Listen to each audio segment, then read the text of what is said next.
Hi everyone, Melissa Ullmann here with Creative Life Scrapbooking. Welcome to the holidays edition of our YouTube and ideas. This is the idea and the sketch that I shared in the idea book or sketchbook that we have available on our website. But today I am going to show you how I created the wreath up here in the corner. You are going to need your hexagon punch. So this is an embossed punch. It does leave some embossing on your pieces. And you are also going to need one of the punches from your trio punch to punch out the balls or decorations on the wreath itself. You're going to need some green paper and some red paper. And we'll set that aside. We're going to start first and foremost by cutting or punching 12 pieces or 12 hexagons from our green paper.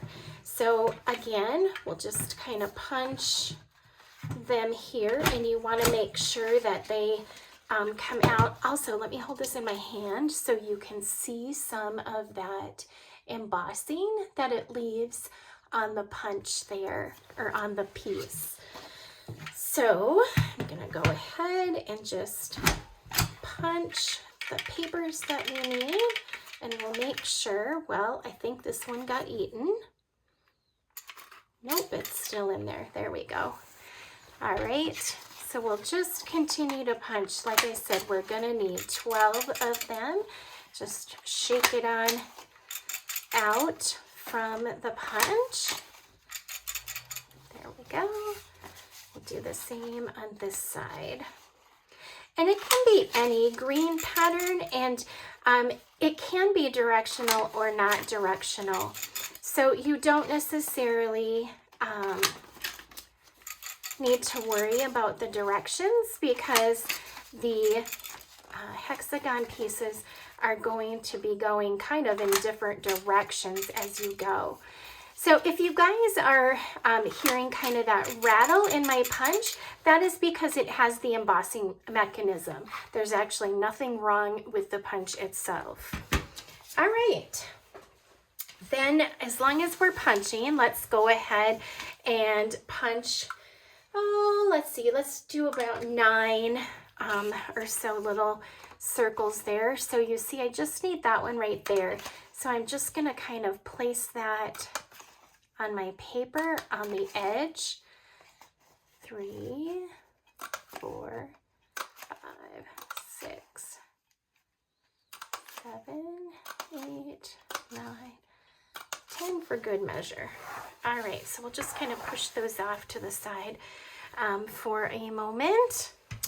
So now let's go ahead and put our wreath together. So what you're going to need to do is you're going to turn over 2 sides that are going to go together, and you're just going to place adhesive on 2 of the angles. Okay, so you're putting that together like so. And then you're going to turn this one over, and you're going to place this behind it. Oops, sorry. Turning it so you've got that edge there. Okay, it's going to go up just a little bit further. And, whoop, well, putting those 2 edges together. We just need to get the first one started, and then we'll have better luck from there. There we go. All right, so now we're going to turn this over, and you see we've got this piece here. So now we're going to adhesive the back of that side and the back of that side.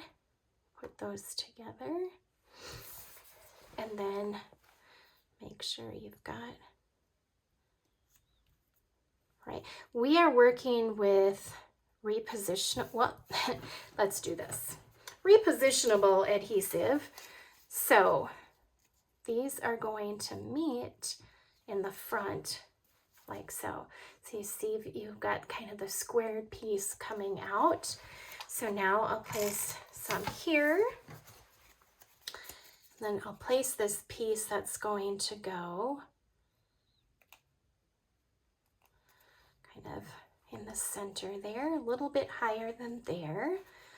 And then some more adhesive. And then we see we're lining those up together there. Now, if we needed to, we can move that back piece around a little bit. There we go. So it's kind of stuck out a little bit better. Then we'll just place. So just keep working your way around.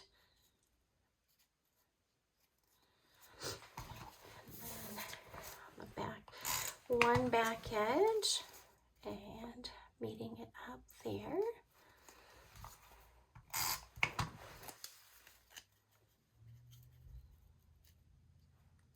Okay. So again, we're just going to keep going around like this. Now these two meet up here, so I'm going to turn them over, place that, and then place this piece so it's centered in between those. Okay, so that is how we have the base of our wreath. Now we're going to add our little bows or balls to it, and that's what we have the red pieces that we punched for using the trio punch, which is fabulous for anything that you need little tiny pieces for. All right, so we have the circles. We have a couple of options here. You can either use repositionable adhesive if you wanted to place that on, or you can use your precision point adhesive. And what I do is I just go through and just kind of make a dot where I want them to go. So 1, 2, 3, 4, 5, 6, 7, 8. And let's put those on first. So we have these little dots.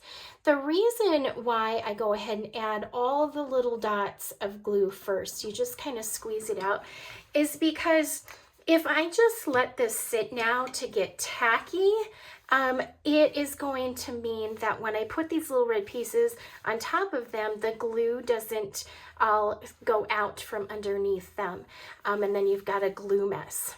So I like to use my all-purpose tool, and I'll just kind of press it down on top of the piece of paper to lift it. And then I'm going to put it on top of one of my drying pieces of glue. So I'm going to put that there. So once it starts to dry a little bit and it gets sticky, like I said, you're not going to have that sticky mess outside of it where the glue kind of goes outside of. So you can use your all-purpose tool. If you're not able to pick it up with the point of your tool, like so, you can just place the tip of your all-purpose tool in one of your little glue spots and kind of let that dry a little bit on there so it gets tacky to make that tip a little bit tacky, and then just lift them. The other option is we have this lifter stick, and it's sticky, kind of a sticky end, and we can use that to pick up those smaller pieces and then place on our, sometimes it sticks to the tip of this. So I feel like I have better control over my all-purpose tool. Just add those to our glue pieces there. All right, and I'm going to add a couple more. We'll add one right here, and then maybe one right here. So we have a couple extra we've got here. So again, that tip does get a little bit tacky. we go.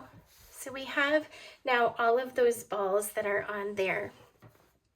So I am going to now, how are we going to lift this to give it some depth on the back of our hexagons and wreath? So I like to use the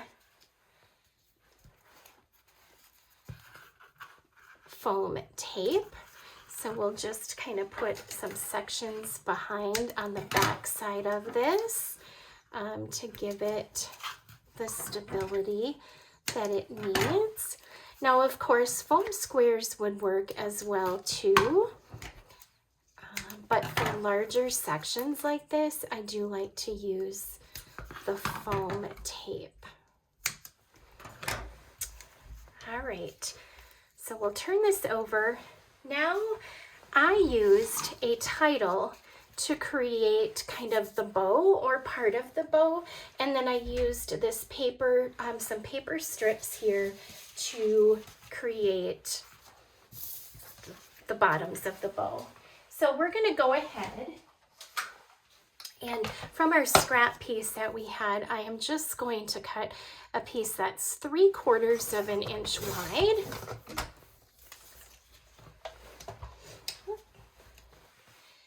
And then I am going to gently fold the ends of these together so the tips are together, and you're just gently going to, then you take your scissors and you're going to cut from your fold on the outside out to the point, and that is going to make that ribbon cut in the end of it. Then we're going to do the same thing on the other end.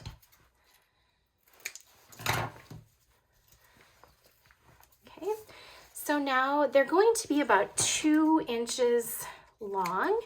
So we'll cut, and you can just eye it as you go. So I'll put a little bit of repositionable behind one and then just angle those like so. Okay, so I'm going to place this so it's, let's see. There we go. There's a good spot to put it. Okay, so we're put some repositionable on the back here. Go about halfway up on that hexagon. And then I used, from the sticker sheet, I used the Happy Holidays, but you could use the Christmas Cheer, the Holly Jolly Christmas. You could really use any of these December 25th to kind of put on the top there. Or like I said, the Happy Holidays. So we'll go ahead and actually let's use the Christmas Cheer on this one. So we'll turn this one over, and again, you can just use a strip of the foam tape, and we'll peel that back and then place this centered at the top of that. All right, and then this can just get added to your layout and add then the rest of your holiday photos. So I hope you guys enjoyed learning how to create this wreath, and happy holidays, Merry Christmas, Happy Hanukkah to all of you and your family as we go into 2024. Love and blessings.